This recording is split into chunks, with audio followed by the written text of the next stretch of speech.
Esta es la actividad 7, proyecto etapa 3, para la materia ética en psicología de la licenciatura de psicología de la Universidad del Valle de México.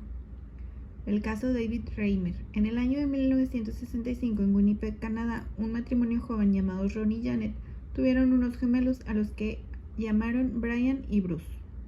A los 8 meses de edad aproximadamente, la madre detectó que los niños batallaban para orinar. Los llevó a consulta con su médico y les diagnosticó fimosis. Les recomendó que entraran a cirugía para corregir ese mal. El primero en entrar fue Bruce, quien durante la cirugía, al usar un electrocauterio y no un bisturí, le quemaron los genitales y decidieron no operar a Brian, quien finalmente se curó naturalmente. El médico les recomendó un especialista psicólogo que los podría ayudar a ellos y al menor, el Dr. Money. Así, los padres llevaron al pequeño con el psicólogo experto en sexualidad y les aconsejó que debido a sus estudios y a sus investigaciones, la sexualidad era aprendida y que podían hacerle una cirugía al niño para quitarle los genitales y convertirlo en niña. Así lo criaron, lo decidieron y se llevó a cabo la cirugía. El niño, ahora llamado Brenda, fue criado como una niña, pero al pasar los años se sentía incómodo y no sabía por qué. Se sentía muy masculino y empezó a mostrar signos de depresión y tendencia suicida a los 13 años. Los padres le revelaron la verdad finalmente y a los 14 años tomó identidad masculino con el nombre de David. Creció e hizo vida relativamente normal. Se casó y adoptó 2 hijos con su esposa. Un psicólogo le aconsejó dar a conocer su caso y así lo hizo. Pero a partir de ahí empezó otra vez el tormento para David. Su hermano, al no soportar lo vivido en experiencia de su hermano gemelo,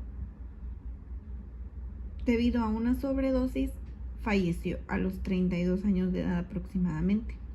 A los años, la esposa de David le dice que lo va a dejar y David, aprovechando una salida de ella, tomó un arma y se disparó en la cabeza. Murió a los 38 años de edad.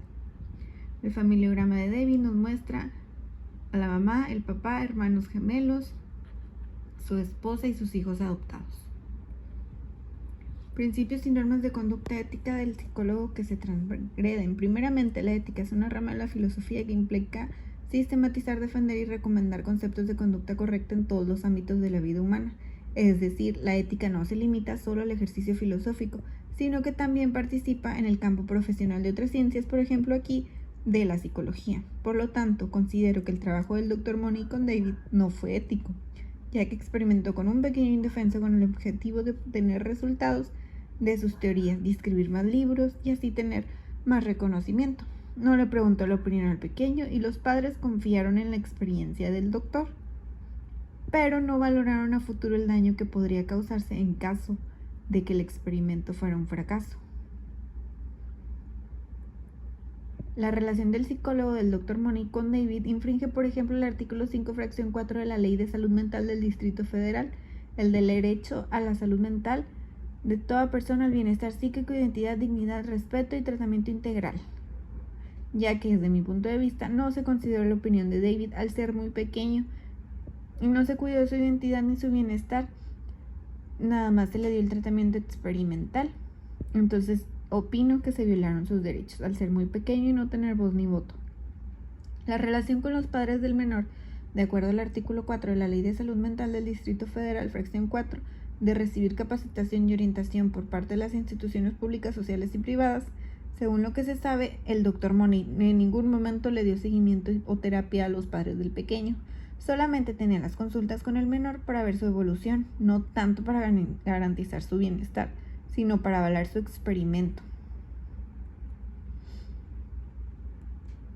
Las consecuencias para el paciente y su familia. Para David, las consecuencias psicológicas fueron muy graves, ya que él desde pequeño no se sentía a gusto y no sabía el por qué.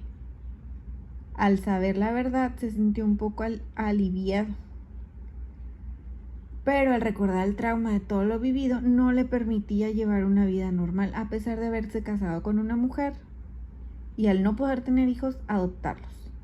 Su esposa, supongo, cansada de verlo mal y de que él no fuera totalmente funcional por todos sus recuerdos, decidió separarse y dejarlo. Así él optó por quitarse la vida muy joven.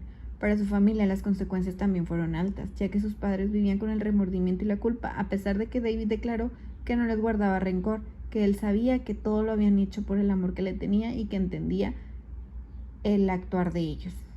Su esposa lo abandonó y su hermano gemelo no pudo con la carga de lo acontecido en la vida de David y debido al abuso de barbitúricos falleció a la edad de 32 años. Conclusiones. Después de reflexionar en el caso de David Reimer y al leer la Ley de Salud Mental del Distrito Federal y el Código de Ética del Psicólogo, concluyó que al llevar a cabo el experimento el Dr. Money transgredió varios artículos y leyes, tanto de ética como de psicología. Él no previó las posibles consecuencias que se desencadenarían después de fracasar el experimento. El daño causado a David y a su familia fue irreparable. Por lo que se sabe, el Dr. Money solo cerró el caso y no se obtuvo consecuencias para él.